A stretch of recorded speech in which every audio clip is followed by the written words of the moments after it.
Haleluya, puji Tuhan, Bapak Ibu Saudara sekalian. Kembali anugerah Tuhan menyertai kita. Dan hari ini kita berjumpa dalam renungan Paulus Rahel Ministry.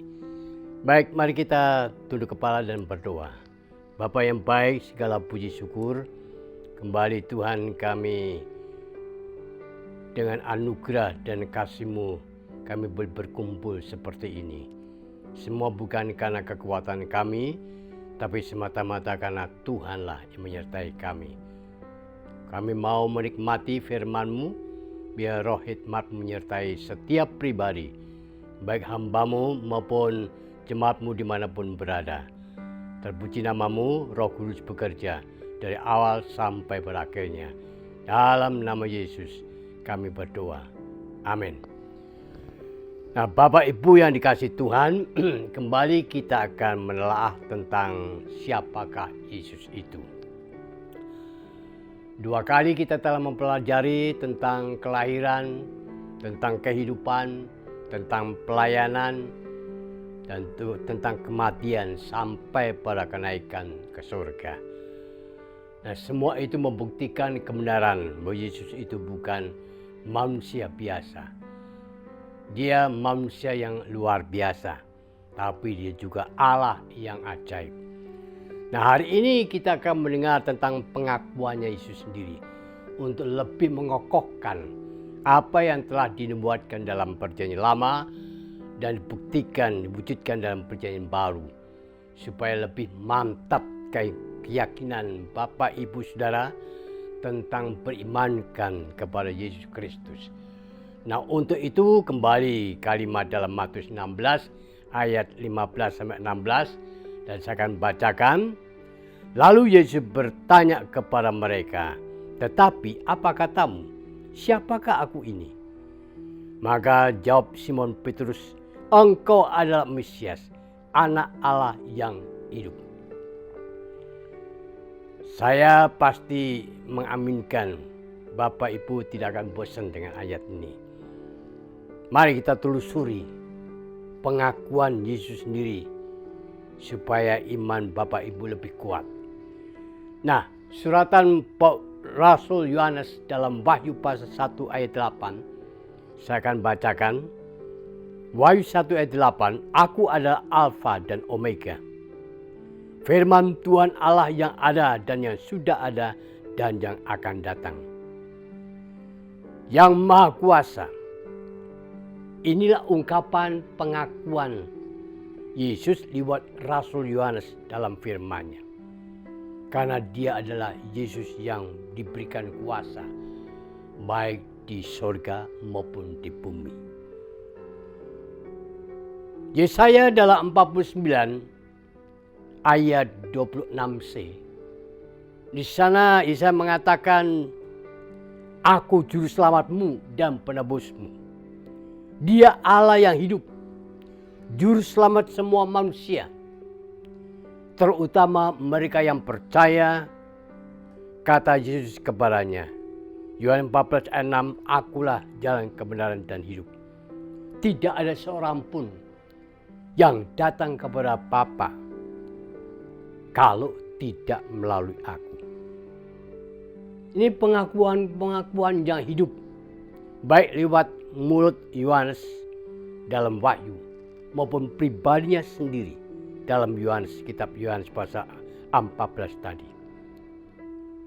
Dan ini membuktikan apa yang telah dinubuatkan itu diakui semuanya kebenarannya.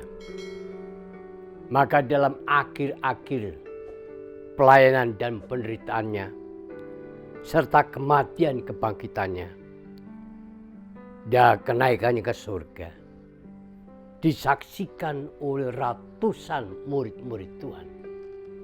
Ratusan orang percaya. Dia terangkat.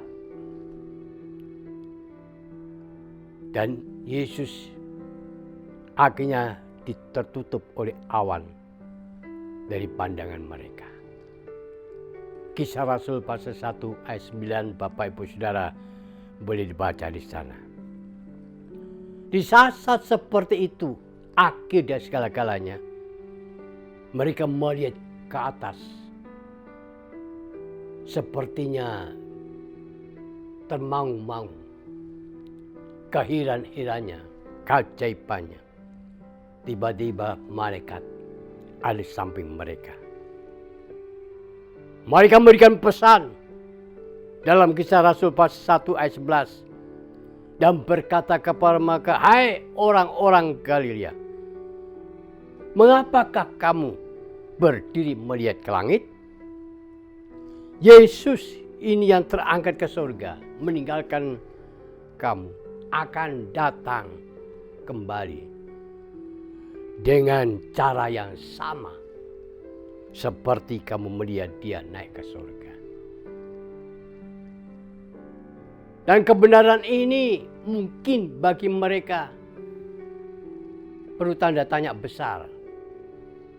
Apa maksudnya?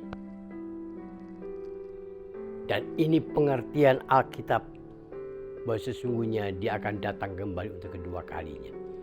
Seperti apa yang dia naik ke surga.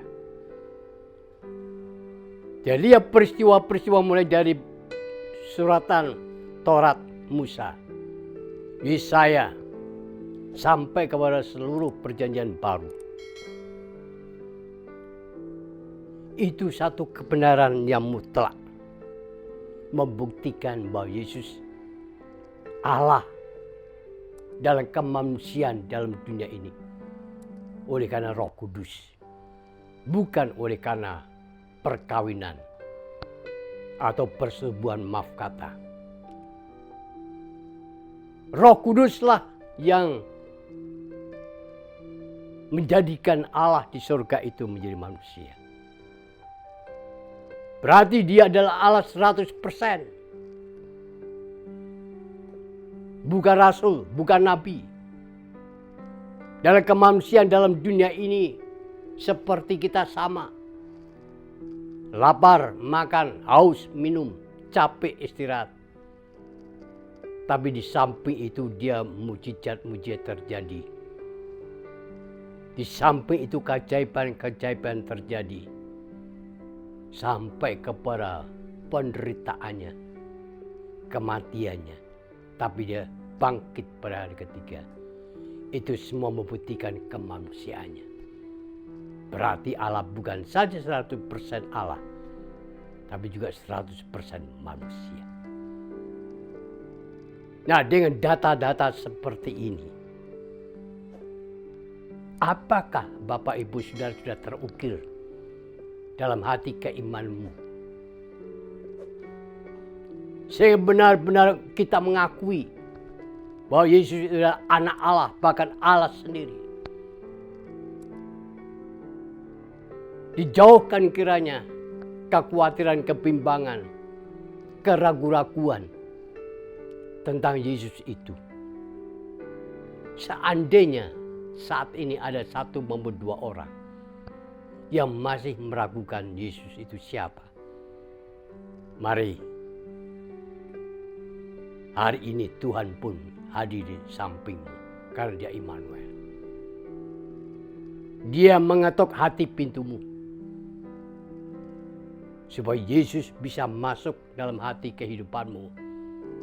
Dan kau terbuka hatimu bahwa Yesus itu memang betul Allah 100%.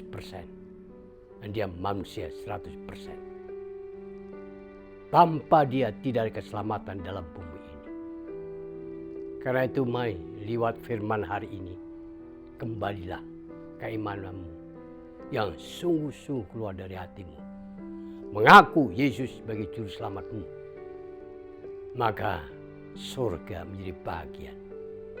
Karena firman Allah mengatakan, di mana aku ada, di situ pun kamu juga harus ada. Itu kita amini. Tuhan memberkati Bapak Ibu Saudara. Dan mari kita bersyukur kepada Tuhan berfirman-Nya. Bapa yang baik, terima kasih kami telah diberikan pengajaran firman Allah. Tentang kehadiran Tuhan, kelahirannya secara manusiawi. Sampai kepada kenaikan surga. Tuhan, sesungguhnya firman itu ya dan amin. Firman itu tidak pernah gagal. Dan biarlah kebenaran ini terukir dalam hati setiap iman kami. Ampuni kalau ada di antara kami yang masih menyangkal bahwa Yesus itu bukan Allah. Ampuni Tuhan. Roh Kudus Engkau menjamah supaya mereka orang-orang mengaku imannya dan percaya kepadanya terbukti nyata dalam kehidupan hari ke hari. Terima kasih Tuhan, kami percaya pengampunan-Mu sempurna supaya mereka boleh berbalik kebenarannya. Yesus itu menjadi Allah mereka. Dalam nama Yesus Kristus, terima kasih buat firman-Mu hari ini. Amin.